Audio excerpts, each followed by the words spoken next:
Dewa Perang Yesikai. Bab 291. Mimpi buruk, itu kamu. Pria itu meraung. Ya, yang datang tak lain adalah 4 jenderal besar Istana Hades, Nightmare. Dua tombak tangan hitam pekat itu bagaikan dua bayangan hitam, yang tertancap lurus ke dinding. Lelaki itu tak dapat menahan diri untuk mundur selangkah, menatap tajam, tidak berani terganggu sedikitpun.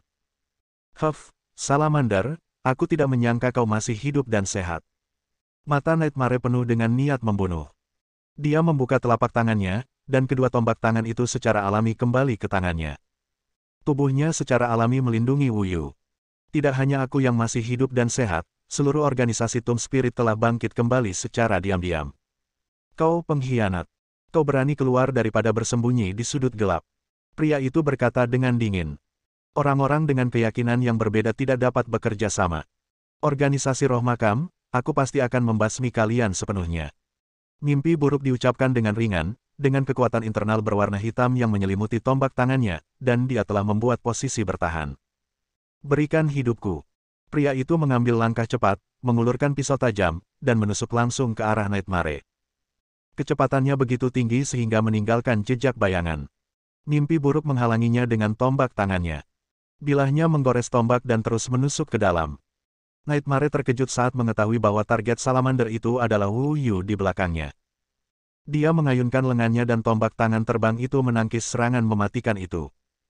Wu Yu bahkan merasakan bilah tajam itu berjarak kurang dari 10 cm dari ujung hidungnya. Keluar dari sini, mimpi buruk meraung. Karena Salamander telah membuat tipuan ke timur dan menyerang dari barat, Nightmare telah menggunakan seluruh energinya untuk membunuh Wu Yu di belakang Nightmare. Sekarang tubuhnya menghadap ke samping ke arah Nightmare, memperlihatkan cacat yang besar. Dia langsung terbentur ke tembok oleh lutut Nightmare, hingga sebuah lubang besar tercipta di tembok bata merah itu. Pergilah ke neraka. Mimpi buruk berteriak, memanfaatkan penyakitnya untuk membunuhnya. Dia ingin menggunakan kesempatan ini untuk membunuh salah satu dari 5 anggota organisasi Roh Makam, Salamander, dalam satu gerakan. Kedua tombak di tangan, bagaikan dua baut petir berwarna hitam, menusuk ke arah Salamander. Ledakan. Pada saat kritis ini, sebuah sosok melintas dari samping, lalu seberkas cahaya putih menyambar, kedua tombak itu seperti menghantam sesuatu dan terbang ke arah dinding di samping. Ketika asap dan debu menghilang, sebuah sosok berdiri di depan Salamander, dan Nightmare segera mengenali orang ini. Lian Mo, kamu tiba tepat waktu. Saat Nightmare melihat orang itu datang, sekilas keanehan melintas di matanya yang tenang. Oh, Nightmare, kau datang tepat waktu. Jika kau terlambat sedetik saja, Wu Yu pasti sudah mati. Pengunjung itu adalah pemimpin organisasi Roh Makam, Lian Mo. Pada saat yang sama, dia juga merupakan orang yang paling misterius dan kuat di organisasi Roh Makam. Mengapa kamu ingin membunuh Wu Yu? Nightmare tidak langsung mengambil tindakan, tetapi mulai mengobrol dengan Lian Mo. Lalu mengapa kamu menyelamatkannya? Lian Mo mencibir dan bertanya balik. Tidak ada komentar. Pernyataan yang hebat. Anda tidak perlu berkomentar apapun. Anda layak menjadi seseorang yang telah meninggalkan organisasi ini. Lian Mo tiba-tiba tertawa terbahak-bahak. Saya berbeda dari Anda. Mimpi buruk membalas dengan tajam.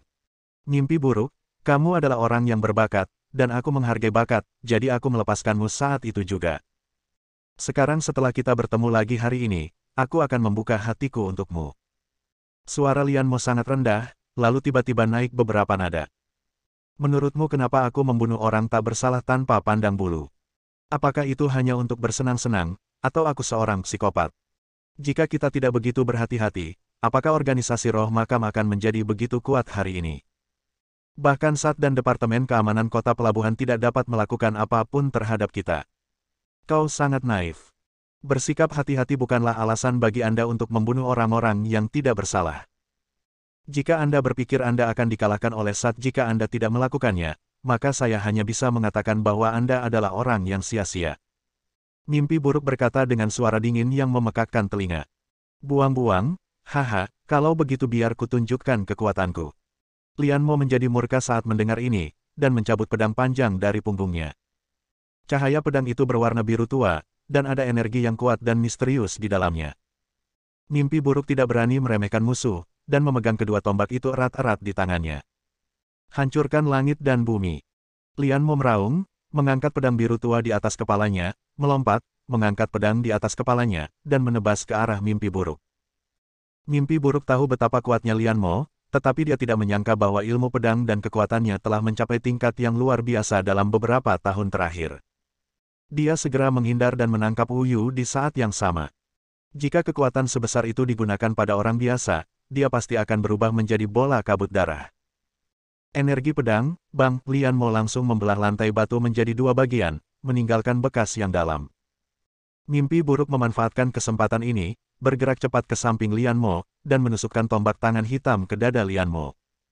Apakah menurutmu aku hanya berdiam diri saja selama bertahun-tahun ini? Lian Mo memegang pisau di tangan kanannya dan mengumpulkan energinya di tangan kirinya. Dia hanya menggunakan satu tangan untuk memblokir serangan Nightmare. Kekuatan internalnya yang kuat dan mendominasi bagaikan tembok yang keras. Sekalipun Nightmare mengerahkan segenap tenaganya, tombak tangannya tidak dapat bergerak maju seinci pun. Keluar. Lian Mo mengayunkan lengan kirinya seperti tolak peluru, dan langsung menjatuhkan Nightmare. Hanya satu gerakan dan Nightmare dikalahkan. Batuk-batuk. Nightmare terjatuh ke tanah, batuk darah, dengan ekspresi kesakitan di wajahnya. Faktanya, selama bertahun-tahun di Istana Hades, dia jarang dikalahkan oleh siapapun kecuali dewa-dewa. Tapi sekarang, di depan Lian Mo, dia sangat lemah. Dengan kemampuan seperti ini, kau masih ingin membasmi organisasi roh makam. Kau terlalu melebih-lebihkan dirimu sendiri. Lian Mo tertawa sinis dan menyeka pedang panjang di tangannya. Tuan, Anda baik-baik saja. Meskipun Wu Yu tidak mengenal orang-orang di depannya, dia pasti sudah mati jika Nightmare tidak bertindak tepat waktu. Sekarang, melihat juru selamatnya terjatuh ke tanah, tentu saja dia merasa cemas. Cepat pergi. Mimpi buruk berteriak dan mendorong Wu Yu menjauh. Kalian masih ingin pergi. Tidak ada satupun dari kalian yang bisa pergi. Lian Mo mengayunkan pedangnya lagi dan menerkam ke arah Nightmare. Berikan ini pada sekretaris Su Qingyu yang bernama Elena. Dia akan mengerti. Mimpi buruk memasukkan tombak di tangannya ke tangan Wu Yu, lalu melambaikan tombak lainnya di tangan kanannya, memblokir serangan itu dengan seluruh kekuatannya. Ayo cepat. Nightmare menghabiskan sisa tenaganya untuk mendorong Wu Yu ke arah pintu, lalu berbalik dan melihat tendangan samping dari Lian Mo. Engah. Mimpi buruk tertangkap basah. Tepatnya, dia tidak lagi memiliki kekuatan untuk membela diri. Tendangan samping mengenai perut Nightmare. Dengan muncratan darah di mulutnya, Nightmare terjatuh lemah ke tanah dan pingsan. Huff, bawa dia kembali dan biarkan Phantom Fox menjaganya. Saat Lian Mo bereaksi, Wu Yu sudah menghilang dari pandangannya. Dia berjalan ke sisi Nightmare dan memberi instruksi pada Salamander di sampingnya. Juga, beritahukan semua orang untuk waspada terhadap serangan diam-diam dari Hades, Dewa Dunia Bawah. Dia pasti akan datang dalam waktu 2 hari. Lian Mo berkata dengan suara dingin. Bab 292. Lobi Hotel Hong Kong City, Hill. Qingyu, mengapa Tuan Wu belum datang? Sudah setengah jam. Anlan melirik arlojinya dan berkata dengan cemas. Tubuh Su Qingyu sedikit gemetar. Konvoi Wu Yu terlambat. Faktanya, dia lebih gugup daripada orang lain. Nona Su, saya baru saja menerima pemberitahuan. Pada saat ini, seorang pengawal di samping mereka berkata. Pemberitahuan apa? Saraf Su Qingyu menegang saat mendengar ini. Tuan Tua Wu sedang tidak enak badan hari ini. Dia baru saja menelepon dan berharap bisa menunda negosiasi selama 2 hari. Pengawal itu menjelaskan. Qingyu, ini. Keduanya terkejut ketika mendengar berita itu. Anlan memandang Su Qingyu di samping mereka dan ingin menanyakan pendapatnya. Baiklah, karena Tuan Tua Wu sedang tidak enak badan, tidak apa-apa untuk berunding malam ini. Tolong sampaikan kepadanya atas nama saya bahwa saya mendoakannya agar cepat sembuh. Su Qingyu ragu-ragu sejenak, dan akhirnya berkata perlahan. Baiklah, Nona Su, saya pasti akan menyampaikan pesan Anda. Pengawal itu mengangguk, lalu berbalik dan pergi. Qingyu, apa yang terjadi? Kami semua sudah siap, tapi mereka malah bersikap seperti ini. Anlan bertanya dengan tidak sabar. Aku juga tidak tahu, tetapi karena dialah yang menelepon, dia seharusnya tidak keberatan bernegosiasi dengan kita. Su Qingyu berkata ringan, tetapi ekspresinya tampak sedikit tidak berdaya. Tuan muda ada di sini. Pada saat ini, seorang pengawal berteriak keras. Mendengar teriakannya, semua orang melihat ke arah pintu. Wu Yu terhuyung-huyung ke lobi. Jasnya compang-camping dan berlumuran darah, yang telah mewarnai kemeja putih di dalamnya menjadi merah. Lengannya yang memegang tombak tergantung lemas. Guru, Anda baik-baik saja. Beberapa pengawal di dekatnya dengan cepat mendukung Wu Yu. Tuan Wu, apakah Anda baik-baik saja? Apa yang terjadi? Sekitar 20 orang yang hadir melihat kondisi Wu Yu dan berkumpul. Su Qingyu menjadi semakin khawatir. Nona Su, berikan ini pada Elena. Wu Yu dengan lemah mengangkat tombak di tangannya. Ini. Elena juga ikut menonton di samping. Ketika dia melihat tombak di tangan Wu Yu, ekspresi tidak percaya langsung muncul di wajahnya. Dia menutup mulutnya rapat-rapat dengan satu tangan, seolah tidak bisa menerima kenyataan ini. Elena, apa ini? Su Qingyu bertanya dengan rasa ingin tahu saat melihat ini. Di mana orang yang memberimu tombak ini? Tiba-tiba, Elena dengan gembira meraih lengan Wu Yu dan berteriak keras. Dia dibawa pergi. Wu Yu mengatakannya dengan lemah lalu pingsan. Cepat, kirim tuan muda ke rumah sakit. Seorang pengawal berteriak, dan Wu Yu digendong oleh beberapa orang dan dikirim langsung ke rumah sakit. Elena, apa yang terjadi? Setelah semua orang pergi, Elena jatuh dan berjongkok di tanah sambil menangis dengan sedihnya. Meskipun Su Qingyu telah melihat penghancur jiwa dan Ratu Iblis di Gunung Suci, dia belum pernah melihat mimpi buruk, jadi dia tidak tahu asal-usul tombak tangan ini. Elena tidak menjawab. Dia mengangkat kepalanya dan menyeka air matanya, lalu segera menghubungi nomor Ye Shikai. 2 detik kemudian, panggilan tersambung. Hei, kamu di mana? Sesuatu terjadi pada Nightmare. Elena berteriak. Kota Hong Kong, ruang bawah tanah yang tersembunyi. Suasananya remang-remang, hanya ada lampu gantung di langit-langit. Lampu pijar tampak agak menyilaukan, dan ada sedikit bau lembab di udara. Di tengahnya ada tempat tidur besi besar. Pada saat ini, Nightmare sedang berbaring di atasnya dengan perban melilit tubuhnya. Dia tampak terluka parah dan tidak sadarkan diri. Tidak jauh darinya, seorang wanita duduk di kursi di sampingnya, minum anggur merah dengan elegan, menatapnya dalam diam dengan tatapan aneh di matanya. Tidak diketahui berapa lama sebelum Nightmare membuka matanya dengan mengantuk. Dia mengguncang tubuhnya dan mendapati bahwa anggota tubuhnya terasa sangat berat. Ketika dia melihat lagi, dia mendapati bahwa anggota tubuhnya telah terkunci erat dengan rantai besi. Dia menggunakan energi internalnya untuk menemukan bahwa beberapa titik akupuntur utama di dekat dantiannya tersumbat, dan dia tidak dapat memobilisasi energi internalnya sama sekali. Nightmare berusaha keras melepaskan diri dari rantai itu, tetapi tidak berhasil. Kamu sudah bangun. Wanita itu melihat pergerakan di sini, perlahan berdiri, berjalan ke arah Nightmare, duduk di samping tempat tidur, dan berbicara kepada Nightmare dengan lembut. Phantom Fox, kenapa jadi kamu? Di bawah cahaya, Nightmare dengan hati-hati menemukan bahwa wanita itu adalah Phantom Fox. Ya, ini aku. Kau terluka oleh tapir, jadi tentu saja aku akan membantumu menyembuhkan lukamu. Rubah hantu itu berkata dengan lembut, sambil mengulurkan telapak tangan putihnya ke arah wajah mimpi buruk itu. Jangan sentuh aku. Mimpi buruk memalingkan kepalanya dan menatap tubuhnya. Perban panjang melilit bahu kirinya hingga pinggang kanannya, dan masih menempel di kulitnya. Bantu aku melepas pakaianku. Mimpi buruk tiba-tiba berkata dengan keras. Omong kosong, kalau tidak, siapa yang akan membantumu membalut perban itu? Phantom Fox sedikit tidak senang karena dia tidak menyentuh wajahnya. Dia memutar matanya ke arahnya dan berkata dengan marah. Di mana senjataku? Mimpi buruk bertanya. Huff, aku tidak bisa memberitahumu ini. Aku akan menyimpannya untukmu terlebih dahulu. Phantom Fox berkata sambil tersenyum. Kamu. Mimpi buruk ingin mengatakan sesuatu tetapi terhenti. Sekarang dia tidak bisa menggunakan tenaga dalamnya dan dia ditangkap oleh seseorang. Apalagi yang dapat dia lakukan? Dia hanya bisa berdoa agar Ye Shikai segera datang dan menyelamatkannya. Dasar bodoh, kau tahu kau bukan tandingan Lian Mo, tapi kau masih saja pamer. Kalau bukan karena aku, kau pasti sudah dibunuhnya sejak lama. Huan Hu berkata dengan marah. Membunuh adalah cara terbaik. Jika dia mati, aku dan organisasinya juga akan mati, kata Nightmare. Xing Lu, kamu. Panggil aku Nightmare. Star Cup dibunuh oleh Sat beberapa tahun yang lalu. Sebelum Phantom Fox bisa menyelesaikan kata-katanya, dia diinterupsi oleh Nightmare. Kau tahu, Lian Mo langsung tahu tentang kematian palsumu. Kalau saja aku tidak berusaha sekuat tenaga membujuknya agar tidak membunuhmu, dan kalau dia juga menghargai bakat dan mengikuti aturan organisasi, menurutmu apakah kau masih akan hidup? Saat Huan Hu berbicara, dia tampak sedikit kesal dan wajah cantiknya memerah. Memangnya kenapa kalau kau tahu? Bunuh saja aku kalau kau mau.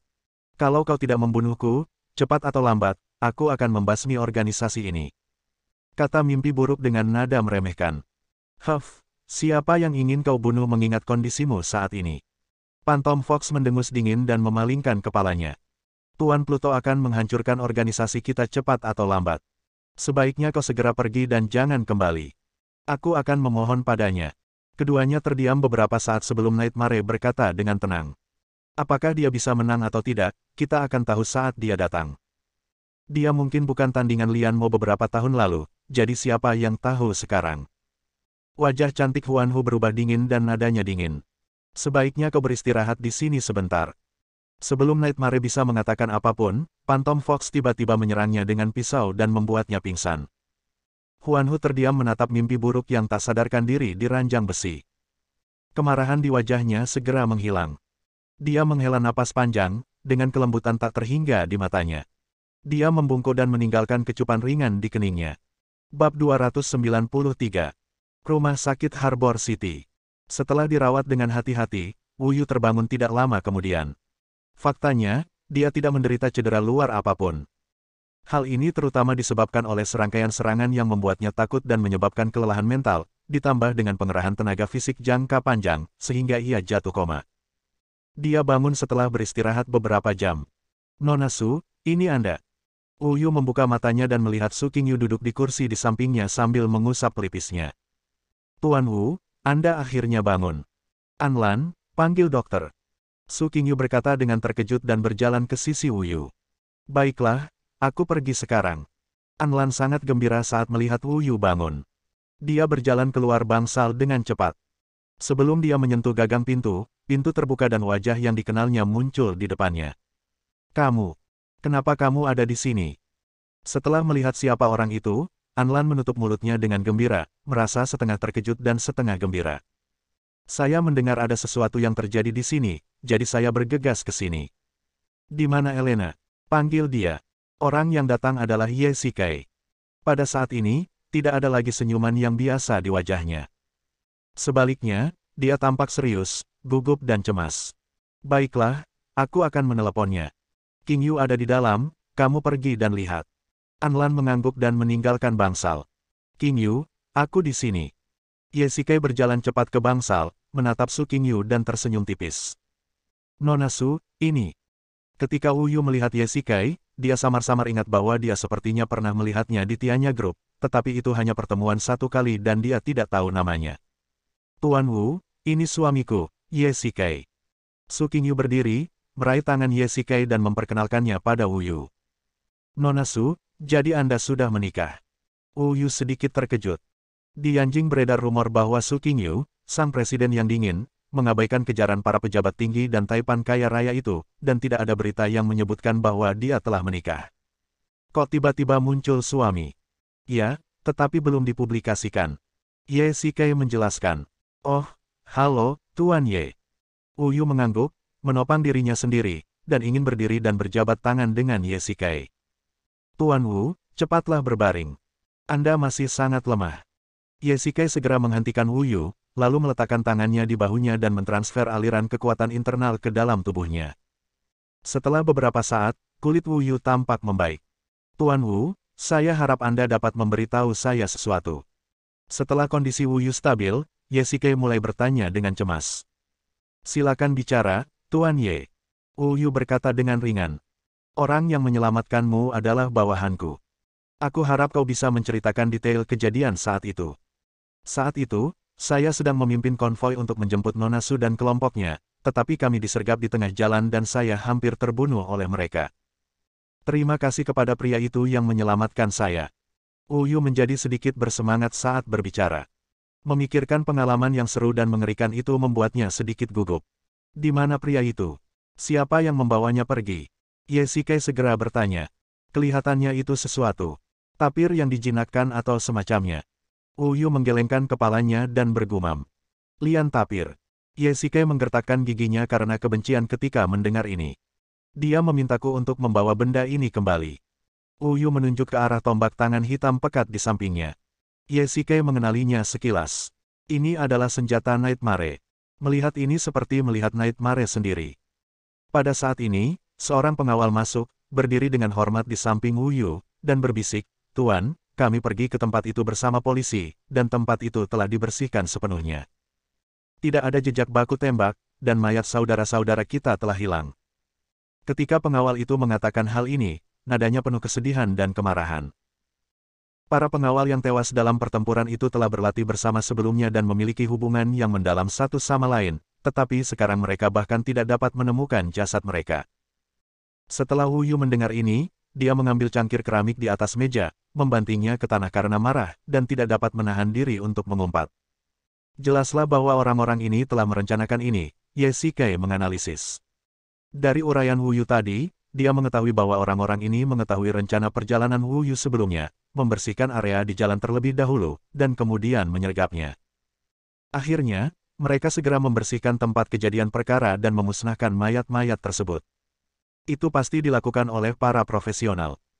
Organisasi Roh Makam jelas terdiri dari para profesional, tetapi untuk menyelesaikan pembunuhan itu dengan sempurna, mereka masih membutuhkan bantuan satu orang lagi. Wu Zijian. Sebenarnya, Wu Yu telah lama menduga bahwa Wu Zijian akan melakukan sesuatu yang buruk padanya, tetapi karena sedikit kasih sayang keluarga, Wu Yu masih tidak mau menerima kenyataan ini. Namun, hanya ada satu orang yang dapat mengetahui rencana perjalanan Wu Yu sebelumnya, dan itu adalah seseorang dari keluarga Wu. "King Yu, Tuan Wu dan aku punya sesuatu untuk dibicarakan. Kau bisa keluar sebentar." Ye berbalik dan berkata, "Baiklah, aku keluar dulu." Su Qingyu tahu batas kemampuannya. Ye pasti memiliki sesuatu yang penting untuk dikatakan, yang tidak pantas untuk didengarnya. Setelah semua orang pergi, Ye mengeluarkan perekam dari sakunya dan melemparkannya langsung ke tempat tidur Wu Yu. "Dengarkan sendiri," Ye berkata dengan ringan. Tetapi putra kedua keluarga Wu Yu, tampaknya menjadi sumber masalah. "Tuan Ji, jangan khawatir, Tuan Muda Wu telah menyewa organisasi Roh Makam, dan Wu Yu akan hancur kali ini." Hanya setelah beberapa patah kata, wajah Wu Yu berubah drastis, dan dia tampak aneh, seolah-olah dia telah memakan seekor lalat. Ini adalah percakapan antara Ji Feng dari grup Ji dan bawahannya. Ye menghela nafas dan menjelaskan, "Sekarang Tuan Wu tahu siapa yang ingin menyakitimu." Ji Feng dan Wu Zijian sebenarnya adalah tipe orang yang sama, tipikal orang yang sama, bekerja sama untuk melakukan kejahatan dan menggunakan segala cara untuk mencapai tujuan mereka. "Oh, maafkan saya karena telah mempermalukan Anda, Tuan Ye, karena semua pekerjaan rumah tangga ini." Wu Yu tersadar dan mendesah. "Tuan Wu, niat saudara Anda sudah jelas bagi semua orang. Saya harap Anda akan memperhatikan keselamatan Anda dalam waktu dekat. Organisasi Roh Makam, iblis-iblis ini keluar lagi. Aku benar-benar tidak tahu di mana dia menemukan mereka." Wu Yu bergumam pada dirinya sendiri. "Tuan Wu, apakah Anda juga tahu tentang organisasi Roh Makam?" Ye bertanya dengan rasa ingin tahu. "Ayah saya pernah bercerita tentang mereka, karena pada saat itu, orang-orang itu begitu terkenal." Nada bicara Wu Yu terdengar sarkastis. Saat itu, Tomb Spirit Organization merupakan pembunuh bayaran yang terkenal di Hong Kong. Banyak pengusaha yang bersedia membayar sejumlah besar uang untuk menyewa mereka untuk membunuh musuh-musuh mereka. Wu Yu mendesah dan mengejek, "Jangan takut Tuan Ye akan menertawakanmu." Saat itu, perusahaan keamanan di Hong Kong juga berkembang pesat karena alasan ini. "Tuan Wu, Lian Mo adalah pemimpin organisasi Roh Makam, dan orang-orangku masih berada di tangannya." "Oh, begitu. Tuan Ye, saya benar-benar minta maaf. Saya tidak tahu bahwa Lian Mo adalah pemimpin organisasi Roh Makam." "Tenang saja, Tuan Ye, saya akan mengerahkan seluruh kekuatan saya untuk menyelamatkannya sesegera mungkin." Bab 294. "Saudaraku, aku sendiri bisa menyelamatkannya." Ye melirik Wu Yu. Jika bukan karena melindunginya, Meng Yan tidak akan terluka. Ye adalah orang yang sentimental, dan Meng Yan telah melalui suka dan duka bersamanya. Dia tidak akan menggunakan nyawa saudaranya untuk ditukar dengan kerja sama yang sukses. Kalau saja dia tahu akan mendapat masalah seperti ini, dia tidak akan pernah membiarkan Su Qingyu datang ke Gangcheng, dan tidak akan terjadi serangkaian masalah. Namun, Ye tidak tahu bahwa pertemuan Nightmare dengan organisasi Roh Makam adalah suatu kebetulan dan tidak dapat dihindari. Ngomong-ngomong, Kenapa ayahmu tiba-tiba menunda tanggal negosiasi? Apakah dia benar-benar tidak enak badan? Ye Shikai bertanya dengan rasa ingin tahu. Ini. Aku tidak tahu, tapi ayahku selalu sangat merahasiakan apa yang dilakukannya. Kadang-kadang bahkan aku tidak tahu apa yang akan dilakukannya. Wu Yu menggelengkan kepalanya. Ketika Ye Shikai datang ke Hong Kong, dia mendengar Luo Shiki menyebut kepala keluarga Wu Liang. Konon katanya dia mempunyai watak yang aneh dan sangat tegas dalam mengambil keputusan. Selain itu, dialah yang memegang saham terbanyak di perusahaan Wu, jadi dialah yang memegang keputusan akhir bukan hanya di keluarga Wu, melainkan juga di Wu Group. Baiklah, saya tidak akan mengganggu istirahat Tuan Wu. Saya pamit dulu. Keduanya mengobrol sebentar, dan Ye Shikai meninggalkan bangsal sambil membawa tombak tangan itu bersamanya. Memegang senjata, Ye Shikai tampaknya bisa merasakan betapa sulitnya saat Nightmare dan Lian Mo bertarung. Di Istana Hades, dalam hal kekuatan, selain Ye Shikai, adalah mimpi buruk, tetapi sekarang dia telah ditangkap. Dapat dilihat bahwa kekuatan Lian Mo meningkat dari hari ke hari. Beberapa tahun yang lalu, keduanya imbang, tetapi sekarang mungkin ceritanya berbeda. Hal terpenting bagi Ye Shikai saat ini adalah menemukan di mana Nightmare di penjara dan menyelamatkannya sesegera mungkin. Wow, akhirnya kamu di sini. Pada saat ini, sesosok tubuh melintas dari samping dan melemparkan dirinya langsung ke pelukan Ye Shikai. Melihat wanita di depannya yang sudah menangis, Ye Shikai tidak tahu bagaimana menghiburnya. Elena, turunlah dulu. Ye Shikai menurunkan Elena. Mimpi buruk tertangkap, dan bukan hanya dia, tetapi seluruh istana dunia bawah merasa cemas. Organisasi Roh Makam benar-benar sesuai dengan namanya, seperti hantu-hantu di samping batu nisan, yang berkeliaran di sekitarnya.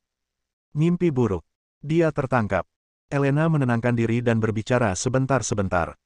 Aku tahu, aku pasti akan menyelamatkannya. Ye Shikai meminta Su Qingyu dan kelompoknya untuk kembali ke Hotel Bukit terlebih dahulu, dan kemudian memerintahkan tim personel elit dari Istana Dunia Bawah untuk menjaga mereka sepanjang waktu. Dengan penambahan pengawal Wu Yu, keselamatan karyawan Tianya Group dapat terjamin. Di sebuah villa di kota Hong Kong. Ini adalah pangkalan yang dipilih untuk Ye Shikai dan timnya oleh Kepala Industri Istana Dunia Bawah di Gangcheng. Dilengkapi dengan penjaga bersenjata dari Istana Dunia Bawah, dan Ye Shikai dan yang lainnya sedang duduk di dalam mendiskusikan sesuatu. Suasananya terlihat sangat berat. Ye Shikai duduk di salah satu ujung meja persegi panjang, dengan Miehun, Moji, Ziyun dan Elena di kedua sisi. Ye Shikai tidak mengizinkan Luo Shiki datang, tetapi memintanya untuk tinggal di Hotel Bukit untuk membahas negosiasi dengan Su Qingyu dan yang lainnya. Dalam hal pengalaman bisnis, Luo Shiki dan Su Qingyu setara satu sama lain, tetapi dalam hal hubungan antar manusia, Luo Shiki jauh lebih berpengalaman daripada Su Qingyu. Kalau tidak, dia tidak akan mampu mengendalikan seluruh dunia bawah tanah Yanjing dan mengoperasikan raksasa komersial Luo Group. Namun, ketika Luo Shiki muncul di depan semua orang, Ye Shikai jelas bisa merasakan hawa dingin, tentu saja, dari mata dingin Su Qingyu dan Anlan. Tuan, apa yang harus kita lakukan sekarang? Miehun menjadi orang pertama yang angkat bicara, memecah suasana muram itu. Ye Shikai tetap diam, menatap lurus ke depan, seolah sedang memikirkan sesuatu. Tuan, apakah kita akan duduk saja di sana dan menunggu kematian? Moji juga mengatakan, ledakan. Tiba-tiba, Ye Shikai menghantamkan tinjunya ke atas meja dan menatap tajam ke arah semua orang. Suasana tiba-tiba menjadi sunyi. Mereka tahu bahwa Pluto sedang marah. Apakah ada gunanya bertengkar? Ye Shikai menghardik. Setelah semua orang tenang, dia berkata perlahan, Lian Mo lah yang membawa pergi Meng Ye. Dia adalah pemimpin organisasi Roh Makam. Apakah kamu tahu mengapa Lian Mo memilih menangkap Nightmare alih-alih membunuhnya? Ye Shikai bertanya. Semua orang menggelengkan kepala. Menurutku Lian Mo takut melukai musuh. Dia khawatir jika dia membunuh Nightmare, dia akan dibalas oleh Istana Dunia Bawah. Pada saat ini, Ziyun, yang termuda dan tampak paling muda, berbicara dan tersenyum kepada semua orang. Apa yang dikatakan Ziyun masuk akal. Organisasi Roh Makam telah bangkit kembali secara diam-diam dalam beberapa tahun terakhir, tetapi masih merupakan organisasi bawah tanah. Di satu sisi, mereka bersikap rendah hati, dan di sisi lain, mereka khawatir tentang penyelidikan oleh pemerintah kota Hong Kong. Ye Shikai tersenyum tipis pada Ziyun. Dipercayakan oleh Wu Zijian, putra tertua keluarga Wu, misi pertama organisasi Roh Makam setelah debutnya kembali adalah membunuh Wu Yu.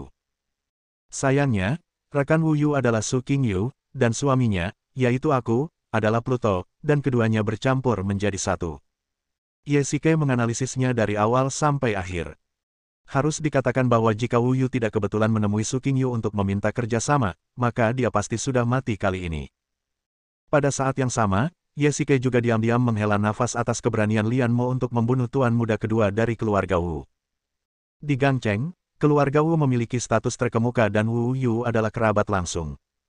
Jika dia meninggal, pasti akan menimbulkan keributan.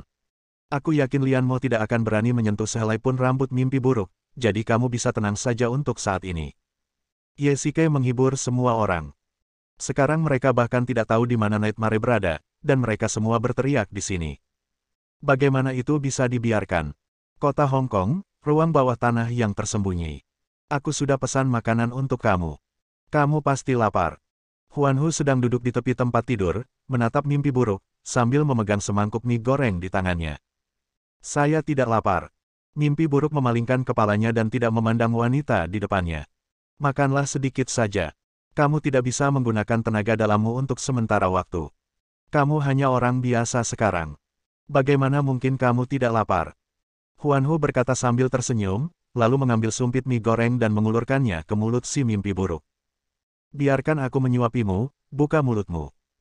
Nightmare mendengus dingin dan menolak memakannya, tetapi akhirnya, atas permintaan berulang-ulang dari Phantom Fox, dia menggigitnya dan perlahan menghabiskan seluruh semangkuk mie goreng. Phantom Fox, kau dan Lian Mo bukanlah orang yang sama. Ikutlah denganku. Aku yakin Lord Pluto tidak akan peduli dengan latar belakangmu. Mimpi buruk berkata lembut, tetapi nadanya tulus.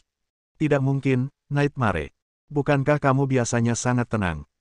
Tidak pernahkah kamu memikirkan hal ini? Lian Mo jelas tahu hubungan antara kamu dan aku, tetapi mengapa dia masih membiarkanku memenjarakanmu? Phantom Fox mencibir 2 kali dan berkata ringan.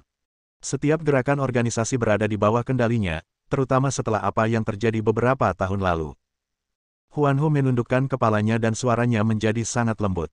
Tanganku juga berlumuran darah yang tak terhitung jumlahnya. Rubah hantu itu nampaknya bergumam pada dirinya sendiri. Mimpi buruk, aku tiba-tiba menyesal mengapa aku tidak mendengarkanmu saat itu. Bab 295. Apa yang kau katakan? Perkataan Huan Hu seolah-olah dia berbicara pada dirinya sendiri. Mimpi buruk tidak mengerti apa maksudnya. Menatap matanya yang kosong, dia tidak tahu harus berkata apa. Untuk waktu yang lama. Kamu istirahat dulu di sini, aku pergi dulu. Phantom Fox berkata lembut, membelai lengan Nightmare dengan lembut, lalu berbalik dan meninggalkan ruangan. Tuan Lian Mo, semuanya normal di ruang bawah tanah. Setelah menutup pintu besi ruangan, Huan Hu mengeluarkan earphone mini dari telinganya dan berkata dengan ringan. Bagus sekali, bagaimana sikap Nightmare? Suara yang dalam dan serak datang dari ujung lain headset. Tidak ada yang berubah. Phantom Fox ragu-ragu selama beberapa detik dan menjawab dengan acuh tak acuh. Jaga ruang bawah tanah dan waspadalah terhadap serangan mendadak Hades. Ya, Tuan Lian Mo. Kota Hong Kong, keluarga Wu. Wu Zijian mengangkat gelas anggur tinggi-tinggi dan membantingnya ke tanah hingga pecah berkeping-keping. Brengsek, kamu bilang organisasi paling misterius di Hong Kong, organisasi roh makam, tapi bahkan tidak bisa membunuh orang biasa. Ah, sampah. Wu Zijian sangat marah. Dia menghancurkan semua barang yang mudah pecah di depannya ke tanah dan menendang kursi ke tanah. Zaude, Zaude. Wu Yu berkacak pinggang, terengah-engah, lalu duduk di sofa dan tiba-tiba berteriak. Tuan muda, Anda memanggil saya. Seorang pria berkulit gelap masuk dari luar pintu dan berdiri dengan hormat di samping Wu Zijian. Ini adalah orang kepercayaan Wu Zijian, yang biasanya mengikutinya kemana-mana. Karena dia cakap, setia dan dapat diandalkan, dia sangat dihargai oleh Wu Zijian. Hal yang paling penting adalah bahwa Zhao De juga seorang kultivator dengan kekuatan besar. Pergi dan beritahu orang-orang dari organisasi roh makam. Jika mereka tidak bisa menyingkirkan Wu Yu dalam waktu 3 hari, aku akan menghentikan kerjasama ini, dan mereka tidak akan mendapatkan bagian apapun dari keluarga Wu. Wu Zijian berteriak keras. Ya, Tuan muda. Zhao De mengangguk dan menjawab. Bah, semuanya sudah salah, tapi kamu masih menginginkan saham keluarga Wu. Sungguh angan-angan. Wu Zijian mengumpat dengan keras, meminum air es di depannya, dan menenangkan diri. Ngomong-ngomong, cari tahu mengapa orang tua itu menunda negosiasi. Yang membuat Wu Zijian semakin tertekan adalah karena Wu Liang benar-benar menunda tanggal negosiasi, yang memberi Su Qingyu lebih banyak waktu dan kesempatan. Terlebih lagi, tepat setelah mengumumkan sakitnya, ia menutup pintu bagi para pengunjung dan bahkan menolak untuk membiarkan kedua putranya menemuinya. Oke, Tuan Wu ada di sini. Pada saat ini, seorang pembantu mengetuk pintu dan masuk. Mengapa paman keduaku ada di sini? Tolong bersihkan tempat ini dan buatkan teh untuk para tamu. Wu Zijian memikirkannya dan memutuskan untuk menemui paman keduanya, Wu Ke. 10 menit kemudian. Haha, kunjungan paman kedua saya hari ini membuat rumah sederhana saya sangat bangga. Wu Zijian secara pribadi menyeduh secangkir teh dan menyerahkannya kepada Wu Ke. Tuan, saya mendengar bahwa tuan kedua diserang oleh orang tak dikenal dan sekarang terluka parah di rumah sakit. Apakah Anda tahu tentang ini? Wu Ke menyesap tehnya dan tanpa sengaja melirik wajah Wu Zijian. Benarkah? Ada hal seperti itu. Bagaimana paman kedua tahu tentang hal itu? Ekspresi aneh melintas di wajah Wu Zijian, tetapi wajahnya menunjukkan ekspresi tidak percaya. Tentu saja aku mendengarnya dari rumahmu, Tuan Muda. Wu Ke tersenyum dan membungkuk untuk berbisik. Paman, apa maksudmu? Tangan Wu Zijian sedikit gemetar, dan sebagian teh tumpah keluar. Rincian ini terlihat jelas oleh Wu Ke. Haha, Tuan Muda, keluarga ini tidak bisa hidup tanpa Tuan selama sehari. Siapapun yang jeli dapat melihat hubungan antara Anda dan Tuan Muda kedua. Saya di sini kali ini untuk bekerja sama dengan Anda. Wu Ke berbicara terus terang dan langsung ke intinya. Paman, apakah kamu ingin aku menjadi kepala keluarga?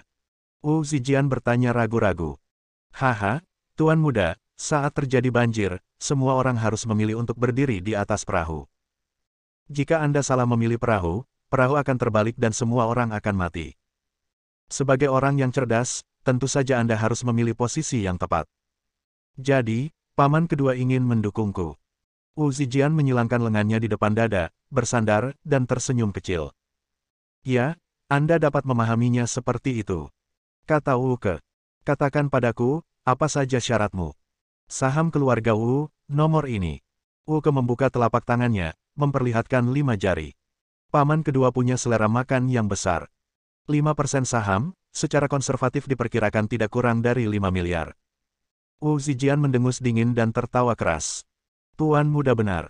Memang tidak baik untuk bersikap terlalu serakah. Namun, tampaknya lebih tidak pantas bagi Tuan Muda untuk menelan 20% saham sekaligus.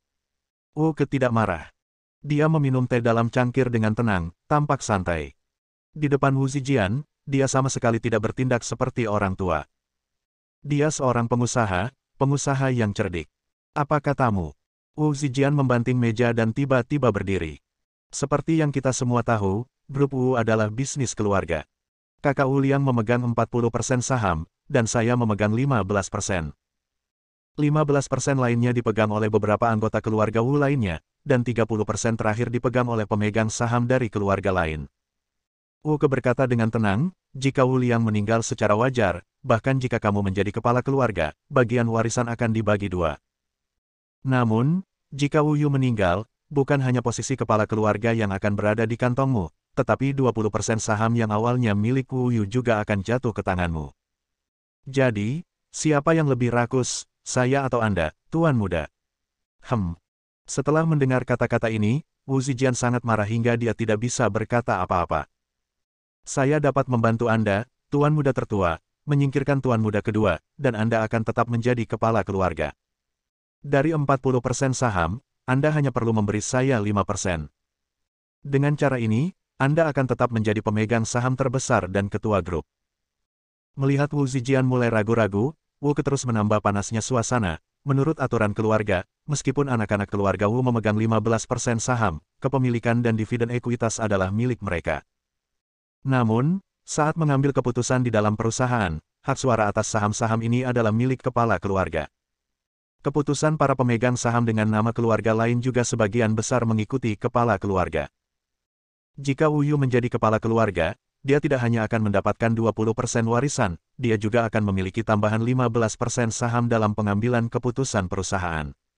Dengan cara ini, dia akan menjadi ketua yang sebenarnya. Setelah Wu Ke selesai berbicara, dia terus memperhatikan ekspresi Wu Zijian. Wu Zijian sedang menghitung dalam benaknya.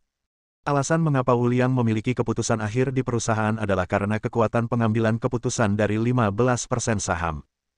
Dia bisa menjadi diktator dan memiliki keputusan akhir dalam rapat-rapat pengambilan keputusan perusahaan. Dengan kata lain, jika Wu Yu benar-benar menjadi kepala keluarga, maka hasilnya adalah, baiklah, saya setuju dengan permintaanmu. Bersambung.